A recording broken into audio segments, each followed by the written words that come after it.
Hello everyone, welcome to English Academy. English Academy की इस video में आज हम जो वर्ब के जो कन्फ्यूजिंग जो पेयर हैं उनको हम स्टडी करेंगे। एग्ज़ाम के अंदर जो एरर पूछे जाते हैं, सेंटेंस दिए होते हैं, उसके अंदर हमको एरर फाइंड करना होता है, तो उसके अंदर काफ़ी कन्फ्यूजन रहती है। तो इन्हीं जो वर्ब के जो कन्फ्यूजिंग जो पेयर हैं उनको हम स्टडी करेंगे। उम्मीद करता हूँ कि कंटेंट आपको पसंद आएगा, तो प्लीज़ चैनल को सब्सक्राइब जरूर करना और बेल आइकन को प्रेस करना। तो चाहे वो एसएससी का एग्ज़ाम हो, सीटेट हो, एसटेट हो, कोई भी कंपटीशन का एग्ज़ाम हो, उस हर एग्ज़ाम के अंदर ये पूछे जाते हैं। तो शुरू करते हैं हम अपनी वीडियो। पहली जो वर्ब है वो है बियर। ठीक है, बियर का मतलब होता है सहन करना भी होता है और जन्म लेना भी होता है। Bear bore born, bear bore born, इसका मतलब होता है पैदा करना या फिर जन्म लेना। एक बियर का मतलब होता है बियर बोर बोर्न, BORNE।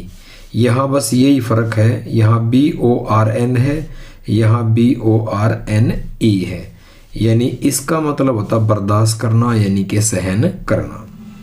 तो आपको ये ध्यान रखना है, एक बियर का मतलब जन्म लेना भी होता है, पैदा करना, और एक बियर का मतलब बर्दाश्त करना, सहन करना।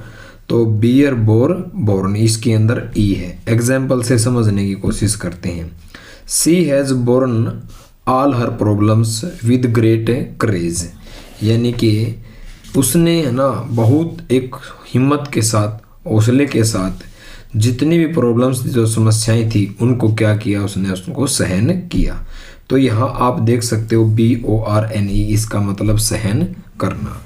तो यहाँ पर आपको दे देंगे सी हैज़ बोर्न, BORN लिख देंगे, ऐसे दे देंगे ये ए पार्ट है, ये बी पार्ट है, ये सी पार्ट है, या इसके अंदर कोई एरर नहीं है। तो यहाँ आ जाएगा इसका मतलब सहन करना। दूसरा है he was born in a rich family, यानी उसका जन्म एक धनाढ्य परिवार के अंदर हुआ। यहाँ बोर्न का मतलब हो गया जन्म लेना। उम्मीद करता हूँ कि ये आपको समझ में आ गया होगा। सेकंड वर्ब देखते हैं, फॉल। फॉल, फैल, फॉलन, फॉल, फैल और फॉलन, इसका मतलब होता है गिरना। एक होता है फैल, FELL, फैल, फेल्ड, फेल्ड, इसका मतलब होता है गिराना। फॉल, फैल, फॉलन यानी गिरना, फैल, फेल्ड, फेल्ड यानी गिराना। एग्जाम्पल से देखते हैं। He fell flat on his mouth, यानी वो बिल्कुल फ्लैट अपने मुंह के बल गिर गया। यानी इस फैल का मतलब क्या हुआ, यहाँ पर गिरना। अब जो गिराना है उसका मतलब और समझते हैं। ही इवेंचुअली, इवेंचुअली का मतलब होता है आखिरकार। ही इवेंचुअली फेल्ड हिज अपोनेंट, उसने आखिरकार अपने विरोधी को, अपने शत्रु को, अपने एनिमी को, अपोनेंट का मतलब होता है एनिमी, ENEMY, शत्रु। ठीक है, अपोनेंट, क्या कर दिया, उसको गिरा दिया। विद के साथ, ए पंच, एक उसको पंच लगाया। टू द हेड, यानी अपना जो शत्रु था, विरोधी था, उसके हेड पर उसने पंच किया और अपने विरोधी को क्या कर दिया, गिरा दिया। आखिरकार उसको क्या कर दिया, गिरा दिया। तो यहाँ पर उम्मीद करता हूँ कि आपको ये चीज़ें समझ में आ रही होंगी। तो इस फेल्ड का मतलब गिराना। थर्ड हमारा जो वर्ब है जो कन्फ्यूजिंग है, फाइंड। फाइंड, फाउंड, फाउंड, इसका मतलब होता है पाना। फाइंड, फाउंड, फाउंड यानी पाना। फाउंड, फाउंडेड, फाउंडेड, इसका मतलब होता है स्थापित करना या स्थापना करना। स्थापना करना, ठीक है, स्थापना करना। Found, founded, founded. एग्जाम्पल से इसको भी समझने का प्रयास करते हैं। I found a pain in the corridor, ठीक है, मैंने बरामदे में, कॉरिडोर के अंदर लगा लो, प्रीमाइसिस प्रांगण में लगा लो, स्कूल कैंपस में लगा लो, कहीं पर भी लगा लो, मुझे एक पेन मिला। पेन मैंने पाया। Her family founded the college in 2005, यानी उसके परिवार ने ये जो कॉलेज है इसकी स्थापना कब की थी, 2005 के अंदर। तो यहाँ फाउंड का मतलब पाना और यहाँ फाउंडेड का मतलब स्थापना करना, स्थापित करना। चौथी हमारा जो वर्ब है कन्फ्यूजिंग वर्ड, वो है ग्राइंड। ग्राइंड का मतलब होता है पीसना। इसकी वर्ब होती है ग्राइंड, ग्राउंड, ग्राउंड। अब ग्राउंड एक नाउन भी है जिसका मतलब आपको सभी को पता ही है, ठीक है। ग्राइंड, ग्राउंड, ग्राउंड, और ये वर्ब भी है पीसना। और दूसरा ग्राउंड, इसका मतलब ग्राउंड, ग्राउंडेड, ग्राउंडेड। ये नाउन भी है लेकिन यहाँ वर्ब का काम कर रहा है, यहाँ वर्ब के रूप में मैं आपको बता रहा हूँ। ग्राउंड, ग्राउंडेड, ग्राउंडेड यानी कोई चीज़ ज़मीन पर लाना, या उड़ान भरने पर पाबंदी लगाना। उड़ान भरने पर पाबंदी लगाना उसको कहा जाता है ग्राउंड, ग्राउंडेड, ग्राउंडेड। एग्जाम्पल से समझते हैं। The corn is ground in the mill. जो कॉर्न है ना, जो अनाज है, is ground in the mill, उसे मील के अंदर क्या किया जाता है, पीसा जाता है। ठीक है, इसका मतलब क्या हो गया, पीसना। द स्नो स्टॉर्म, जो स्नो स्टॉर्म, जैसे अब देखोगे यूएसए के अंदर बहुत ज़्यादा बर्फीले तूफान आ रहे हैं तो उसको बोलते हैं स्नो स्टॉर्म। मिंट, स्नो स्टॉर्म का मतलब है दैट कि ऑल प्लेन्स, जितने भी प्लेन्स हैं, ठीक है, वर ग्राउंडेड, क्या कर दिया जाता है उनको, यानी जब भी स्नो स्टॉर्म होता है जितने भी प्लेन्स हैं, एयरलाइंस हैं, जो भी, उनको क्या कर दिया जाता है, उनके उड़ान भरने पर पाबंदी लगा दी जाती है। तो ग्राउंडेड का मतलब क्या हो गया, उड़ान भरने पर पाबंदी लगाना। नेक्स्ट है हमारा कंफ्यूजिंग वर्ड हैंग। इसका मतलब होता है टांगना या कोई चीज़ लटकाना। जैसे हम हैंगर के ऊपर अपनी शर्ट को टांग देते हैं, लटका देते हैं, या कोई भी बर्तन, कोई पैक, कोई खूटी होती है उस पर ऊपर लटका देते हैं, टांग देते हैं, उसे कहा जाता है हैंग, हंग, हंग। हैंग, हंग, हंग, टांगना या फिर लटकाना। एक होता है hang, hanged, hanged. Hang, hanged, hanged, इसका मतलब होता है फांसी पर चढ़ाना। एग्जाम्पल से इसको समझते हैं।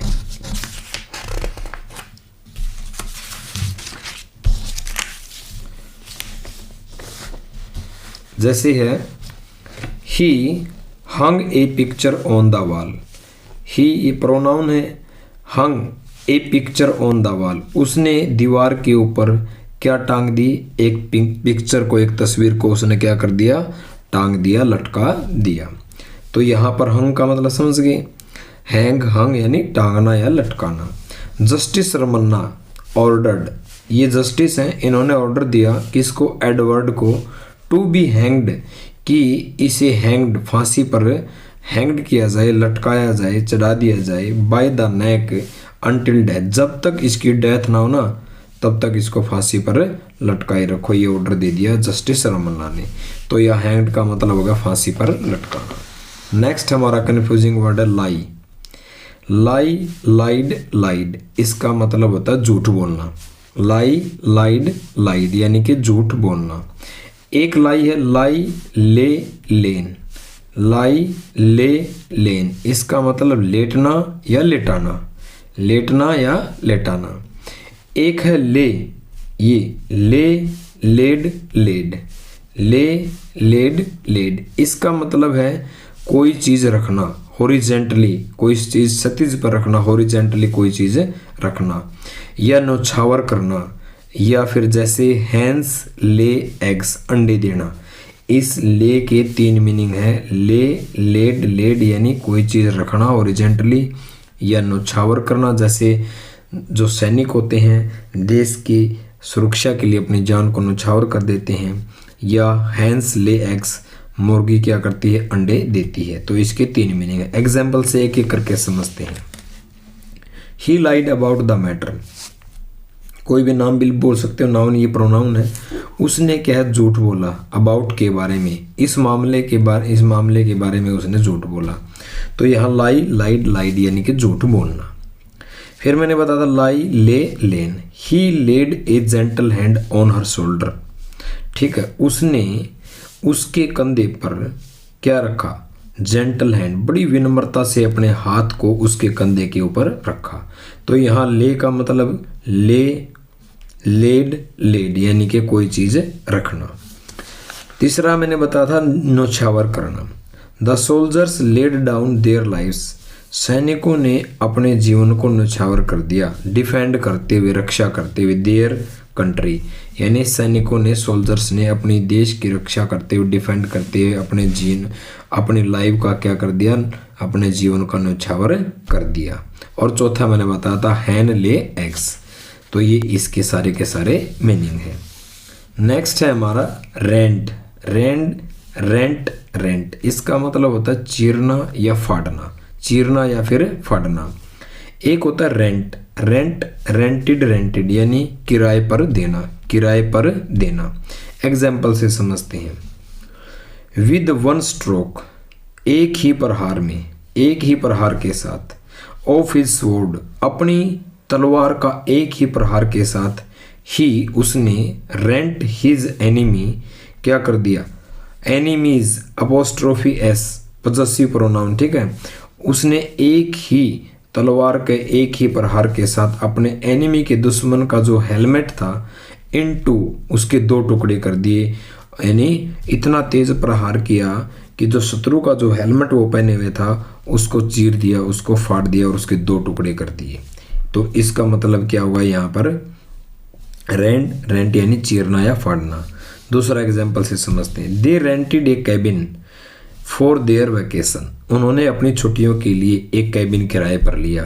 तो यहाँ रेंटेड का मतलब क्या हो गया, किराए पर लेना या किराए पर देना।